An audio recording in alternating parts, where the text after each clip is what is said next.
Hello and welcome to the sixth session of my Not Your Average Bible Studies. My name is Allie with A. Marie Speaks, and this is a metaphysical look at the New Testament. As always, as I start these out, I'd like to give a little word of discretion or a disclaimer here to just say that this is not a traditional reading and I am not from a traditional background. So if you're looking for something different or new, if you have an open mind and would like to hear a new interpretation, welcome. Thank you for listening. This is such a wonderful series, and I'm really learning so much just by reading this book that I have not ever read before. I usually say here at the start too, I'm reading a Gideon's Pocket version, King James edition, 1973. And so it's, a little bit old-timey language. I really appreciate some of the terms, and I'm also spending a lot of time diving into different terms that I don't understand, or looking into different translations and meanings behind some of the scripture words.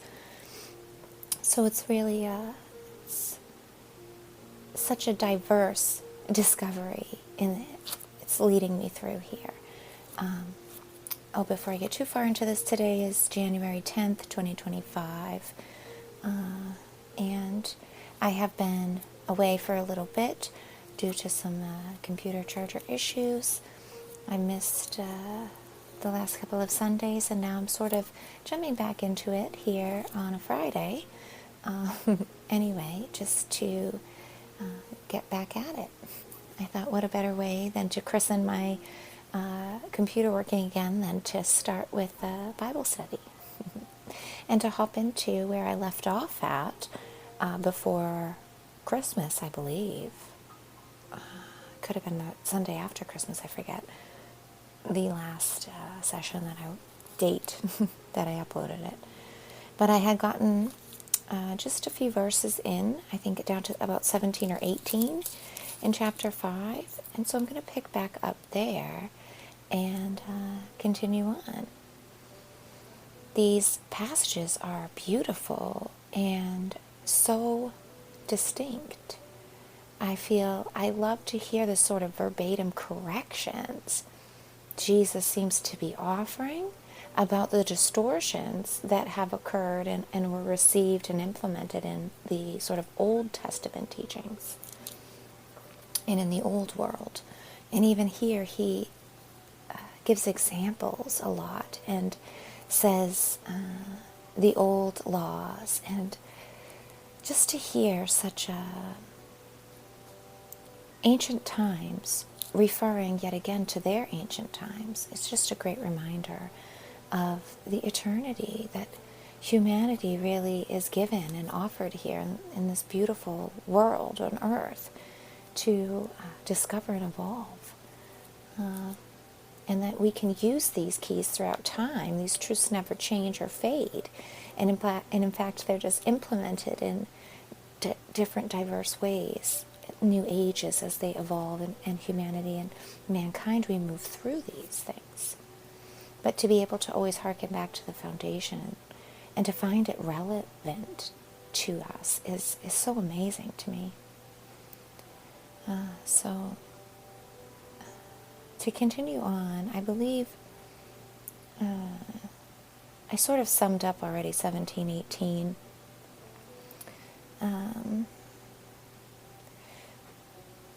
Which I don't want to be redundant. But I think it's important to also point out how deeply he's portraying his role here when in 17, as he says, "Think not that I am come to destroy the law or the prophets. I am not come to destroy, but to fulfill. For verily I say unto you, till heaven and earth pass, one jot or one tittle shall in no wise pass from the law till all be fulfilled. And notice how he used these same words. He came to fulfill, and all will be fulfilled in the laws. That nothing can be overlooked in this fulfillment of the laws that's coming. I think he really understood the power, the energetic alchemy that he was a part of. The sort of drop in the bucket and the ripple effects that would be following his unique drop.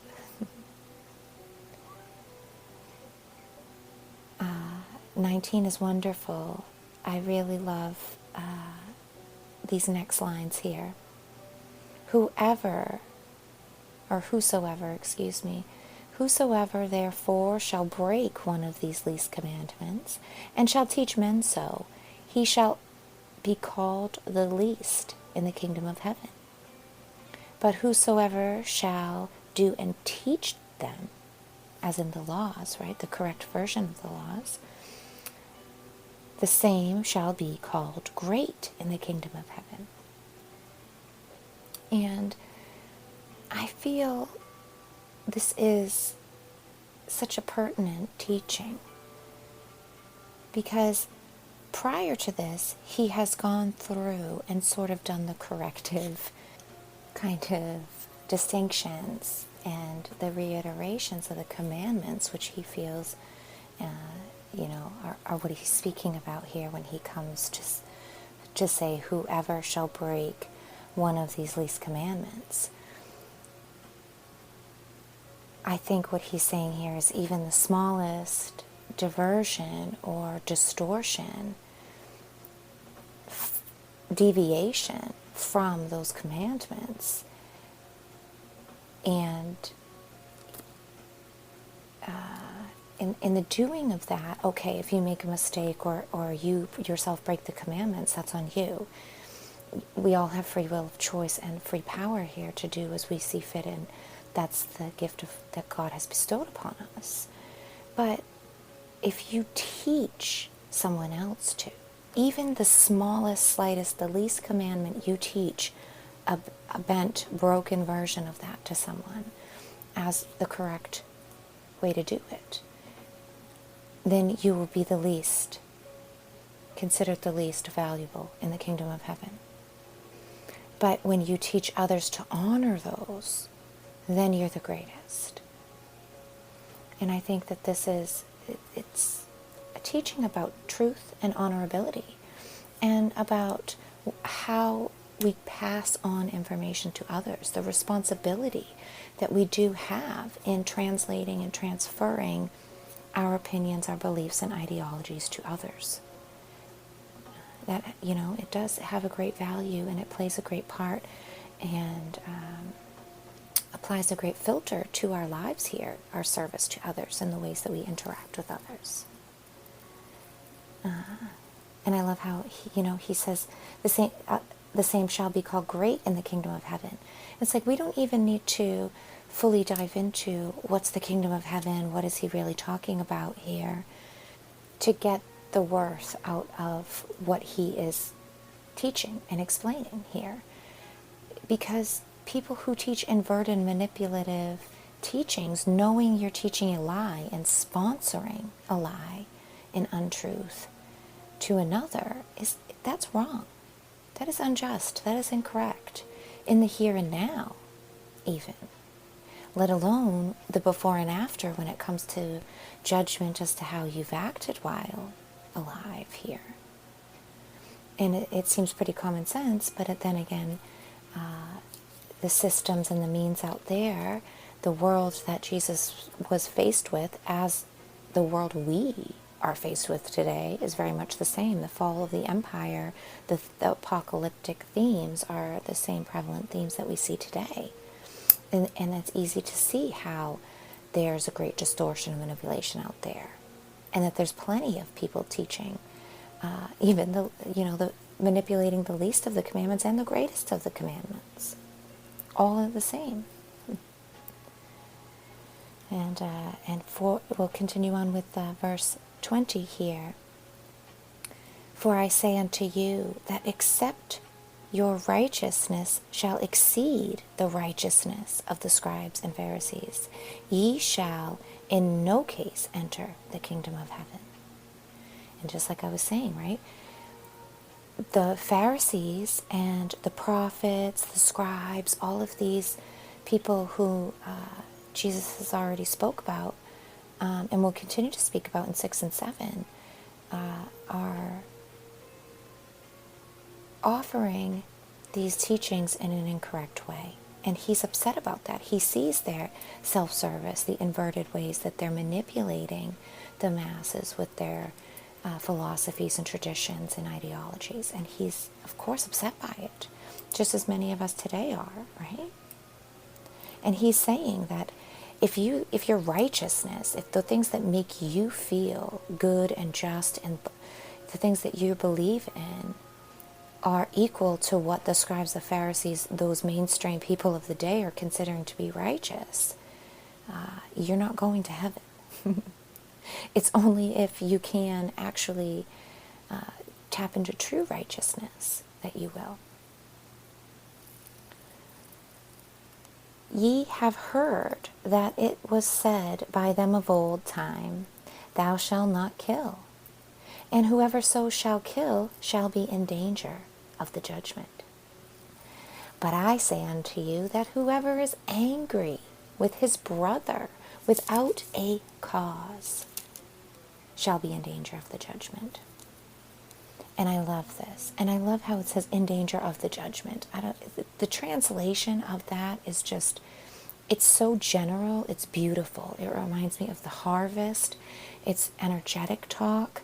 It's that commonality, that brings Jesus off the pillar, off this, special figure, the Son of God, the only one, and is so different from humans already here, and really brings it down to what he was, a living man, yes, incarnated for a purpose, on equal footing in a sovereign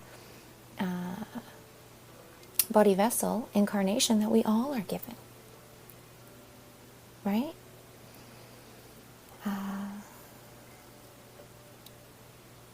And it's so wonderful to hear him say, and again to kind of pick apart and comb out the distortions of the Old Testament that he sees.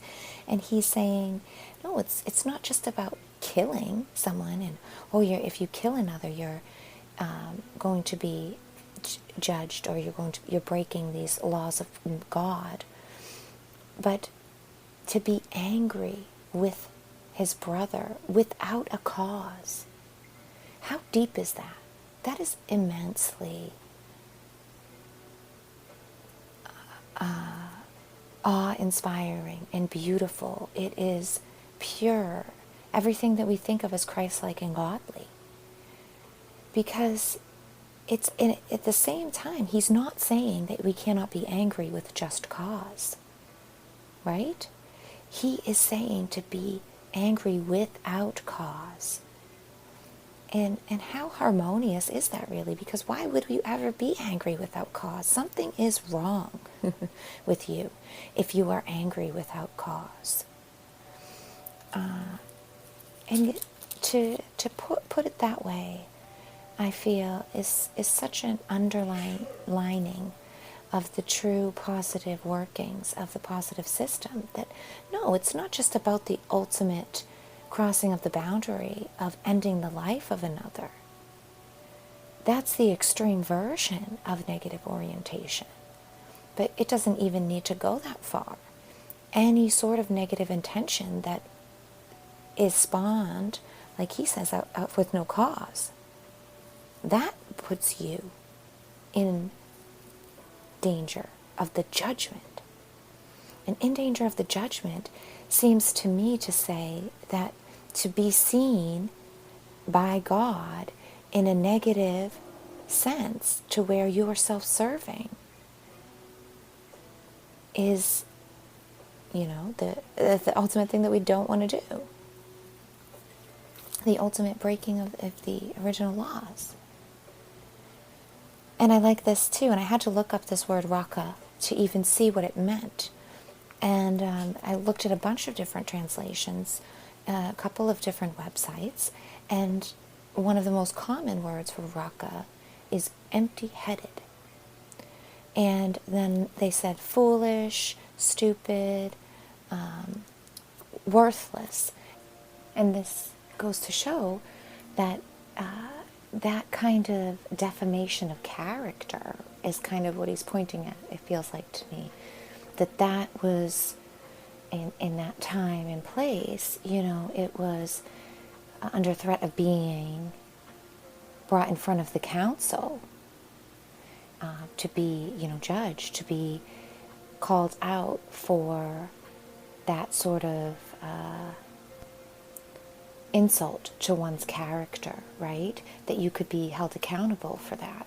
But what Jesus is saying is, forget about the counsel of your peers. Forget about calling someone worthless and really insulting them, this term raka, instead of insulting them. If you even call them foolish, you will be in danger of hellfire, right? So even thinking another man and saying, thou fool, even that least of an insult, which seems to be maybe a slight less of an insult than raka, I'm assuming, that you not only would be in the danger of the council, having something to say about defamation of character or something, but that you are facing hellfire with God for calling another a fool. And that's really so much deeper. It really honors, or asks us to honor, each other person as this divine reflection of God. And that if you're insulting or thinking that another is a fool, or doing something that is purposeless, or worthless, or stupid, or wrong, how dare you? Because God is inside that person, working through that person. And to call whatever they're doing without even understanding, you yourself are, the fool there, I think is pretty much, what he's attempting to point out, and what is very true. When we start to really incorporate and understand the unification of oneness, which of course, Jesus is a master of trying to teach here. So I'm going to continue reading on and read through a few verses here, and then perhaps speak and then try to close out chapter 5 for this session. Therefore, if thou bring thy gift to the altar, and there rememberest that thy brother hath aught against thee, leave there thy gift before the altar, and go thy way. First be reconciled to thy brother, and then come and offer thy gift. So important here. He's reminding us of the pure intention to come to your spiritual practice, to come to the altar, to come where you want to bring a gift and speak with God, or offer to God, or be part of a spiritual practice, to not bring bad vibes there. He so masterfully explains that if there's something itching in your mind, if there's something that needs to be rectified, if there's some kind of, debt out there lingering, correct it before you want to come and meditate. Offer your energy and love to God, offer your gift at the altar, whatever the case and scenario is of the offerings. Or to just sit and do meditation, to do alchemy work for yourself, to connect to Source, to connect to angels, your higher self even. To go to those practices clearly, not carrying the baggage of before, is pivotal. It's crucial in creating a good energetic system for yourself. And I do believe that's what he's attempting to teach us, even in his day and age, his terms and phrases. And also, I mean, not just his day and age and his terms and phrases chosen, but more importantly, perhaps, is the people of the day, where the mainstream masses were at the day, and how to teach them and meet them where they're at, and explain to them from their setting and perspective the teachings at hand. I think this is sort of, for me, a new layer of understanding teach learning, understanding the relay of information, the exchanges really of energy, information, knowledge, and wisdom, all variations of this sort of energies that we get to translate and accumulate here in this beautiful world and realm, whatever the space is that we are energetic beings of, within, held within. I think Jesus is attempting to explain in their own terms as well, to them, the teachings that they can grasp at hand. Because I hear and see and understand, it's not just about when you go to this altar, or it's not just about these segregated times of worship that Jesus uses as reference as spiritual practice, connection with the Father and God. He really wants to teach, and does teach his disciples, about the continuous practice, bringing this into the ever-present moment, into all interactions with all people around you at all times. Not just, clearing the slate and rectifying and reconciling these sort of altercations before you go cleanse yourself in front of God, so to speak, with them, right? But to be that way 24/7, to be in every interaction like this, to honor it, to know that the Father, God, yourself, is obviously continuously operating through your eyes, ears, heart, through your experience of life. It's a continual experience. It's not off and on. So to work to integrate that spiritual cleanliness, right? At seeing every interaction as giving a gift at an altar, basically, I think, is the great teaching. And something that I'm currently, really working on in my own life. So, hence probably why I see this and that. But to continue on and pick up, let's take it to 25. I love these verses. I actually read this to my husband. I said, Jesus was so woke. Well, not woke, but like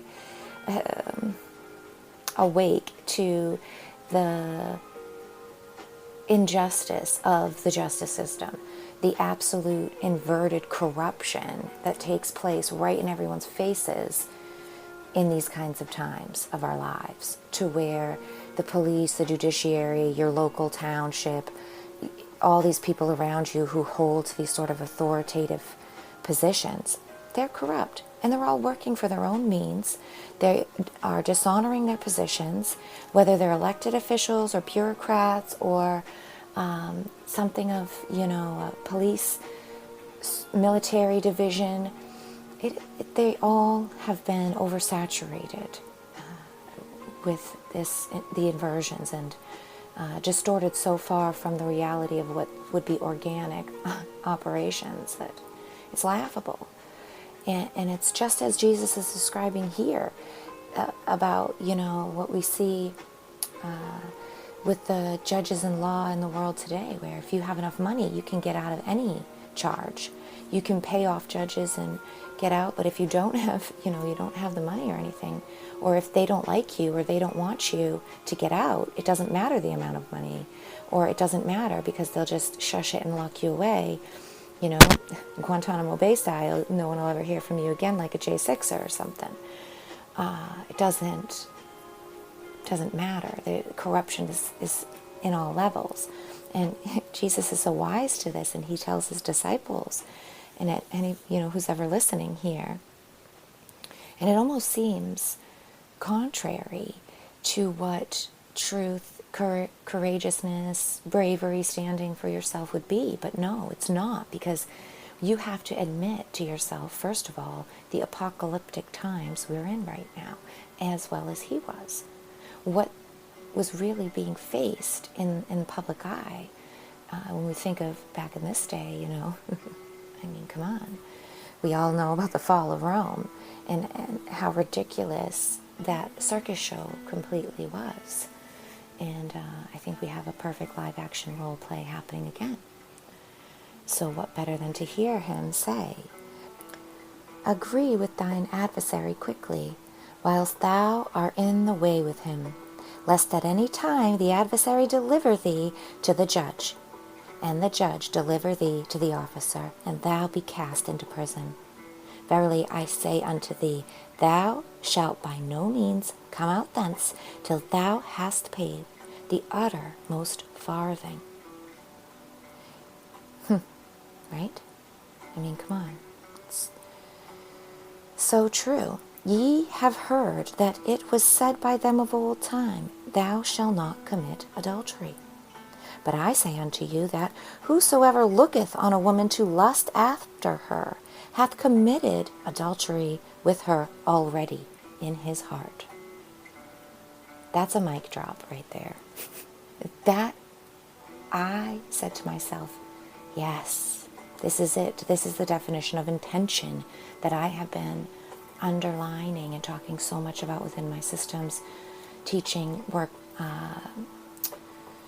course book, and understanding the processes of the fuel of real organic systems, the currency, the charge that's happening. It's much deeper than sort of this electrical surface level firing of thoughts and words that are man-made, a construct of here and now, very malleable and changeable. There's deeper truth in experience. There's a deeper truth happening within us. And that is what I call intention. And that is what I believe is, the initial momentum that fuels the torpedo of your service, of the alignments that you seek, of what happens with your polarity, and whether, what you're collecting, the energy around you, whether it's positively aligned or negatively aligned. And it's amazing to hear the deepness that Jesus brings out here in that. And I sometimes think, and I understand how these things could be surface level, just seen as a stricter, more restrictive impression. And bring it back to what he said before about, think not that I have come to destroy the law, but to come to fulfill. So he's saying and looking back at what we're calling adultery before, the actual acts of it, and how, the follow through and all of that, and calling that and saying that that's wrong. And he's saying, no, I'm not destroying, I'm not completely blowing that out of the water. I am just mentioning, underlying the true root, the causation of that symptomatic breaking of the law that is so destructive, to try to bring it to the initial causation, to where we could not allow it to happen, where we can iron the wrinkle out and fix the distortion before this huge crack happens. That is the actual act. I've got commercials happening in my background. Sorry about that. Unexpected. I thought there was none in this. That's all right. But, to see the comparison and to see how this is the fulfilling, this is the deeperness of what the true law of is meant to be, what it means to be loyal and interlinking in a partnership of fidelity and loyalty with another. And when you do have this positively aligned, interlinking, organic, productive, alchemic relationship of fidelity between masculine and feminine, who are both working for their best, there is no need for that sort of straying of the eye or that sort of desires or wantings of other differentness out there in a stranger. Those glimmers don't happen because they're not even on the radar, because your radar is so full and fulfilled already with the infinite potentiality that you've already harnessed and already have in the works and in the making with that partner. And there's a commitment, responsibility, and loyalty of longevity that's instilled in that. And that only becomes possible when you both commit to that foundational promise.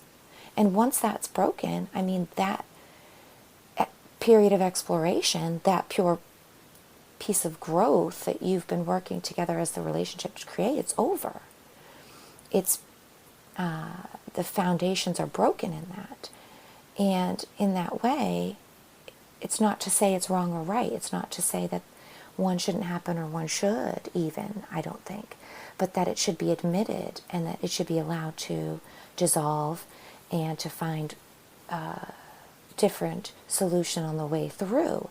Not have some kind of plastered over false impression of solutions, cookie cutter methods forced upon everyone. Because that causes the greater cracks that, that are the symptomatic repercussions of the, deep-rooted disease that was already there. And it's interesting because Jesus gets into this a little bit further in 31, which maybe I'll just skip ahead and read that. But it's interesting, maybe I won't, because he's kind of saying exactly what I was sort of saying about it's better for the dissolution and to go, for it to fall apart, or for a different harmonious solution to be sought after that actual crack has been addressed, right? After the whomever, it could be a woman or a man. Of course, he's using, the one example of whosoever looketh on a woman to lust after her hath committed adultery with her already. But of course, I believe he wouldn't be segregative like that and would see that it could be either her doing that for a man or him doing that for a woman or whatever. But that once this sort of falter has occurred, it's better to address it and to and move forward than not. And he goes on to say, right, and use further example, because if thy right eye offend thee, pluck it out and cast it from thee. For it is profitable for thee that one of thy members should perish, and not that thy whole body should be cast into hell. Right? So get rid of the issue that's causing the issue so that you can get back to wholeness for yourself, rather than turn your whole life into a miserable pit of hell and the other person as well. And he goes again to say, and if the right hand offend thee, cut it off and cast it from thee. For it is profitable for thee that one of thy members should perish, and not that thy whole body shall be cast into hell. Again, and he's using the eye for the eye, the hand for the hand, sort of old-time parables here, so that the people of the time that Pierce he's speaking with understand that metaphorical reference, that instead of, saying, oh, she's, these sort of very segregative punishments that seem to level each other off, instead just sort of wipe it clean, cast it off, right? And to say what I was saying before, to hearken back to what he was underlining about the intention is where the true distortion starts, the real quote-unquote sin. The lie begins with the thought and with intention. And he goes on further to say in 31, it hath been said, whoever shall put away his wife, let him give her a writing of divorcement. But I say unto you that shall ever put away his wife, saving for the cause of fornication, causeth her to commit adultery.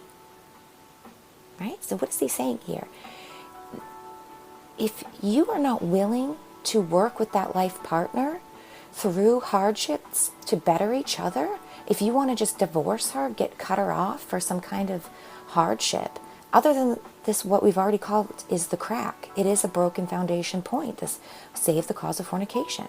Adultery, the intentional crack of love. The love's not there. The passionate soul alchemy that links together partners in this way is not there. Right? If that's not there and that's the cause of your break apart, then okay, divorce is ready. But if it's anything other than that, it's a hardship, it's a difficulty, a misunderstanding, a mistake, caused by either, that needs correction, then you are the one at wrong, and you're forcing her or him, right, vice versa, to commit adultery, to break a law. And then he goes further to say that whoever, even when you do divorce them, because your heart's still in it, when they go out and they are remarried to someone else or whatever, even though it's okay in the eyes of the law here, it is still committing that adultery. It is still that original law broken, the sort of golden law there, because your truce, your partnership was still intact, either one side or the other or both sides. Such a deeper understanding here. I love that. And now I've realized it's about 36 minutes into this, so I think I might leave it there. And we'll do 3 parts to Chapter 5. Because I want to try to keep these ones a little shorter. And there's already been so much here. And I will have so much more to talk about in these next lines that I think we'll leave it there for today. Thank you so much for listening, and I hope you'll join me as I leave it a bit of a cliffhanger to finish out Chapter 5 next time. Perhaps I'll pick it back up on Sunday and have another episode aired for Sunday the 12th. I'm not quite sure, but thank you for listening to me if you are listening in real time, and if you're looking for more while I'm sort of taking my time putting content out, you can always find daily little updates from me on Telegram if you use that platform. I'm over there on Marie Speaks.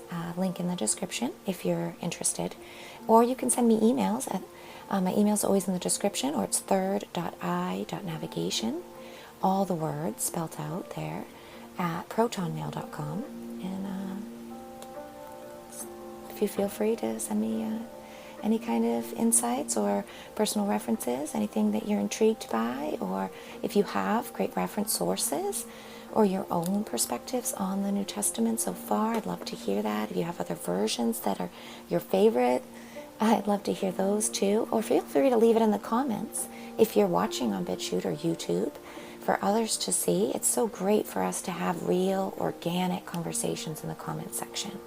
Not harassful plastering of opinions to try to trigger or gain attention or get somebody to think a different way on purpose, or just to plaster out your own, version of something. But if you have a gentle comment or perspective to share in a kind way, love to hear it. And I'm sure others would feel empowered and supported to know that there is other conscious, kind-hearted, real organic humans out here seeking truth, seeking connections, conversations, wishing and hoping to co-create this sort of new age that was upon us now and that we're really building and are a part of. This is the threshold start off, and there's plenty of us I know out here. I bump into people all the time, so if you feel alone, please do not. Know that we are out there, many of us. If you seek, you will find, but you have to light your beacon and truly want to seek what's best for you.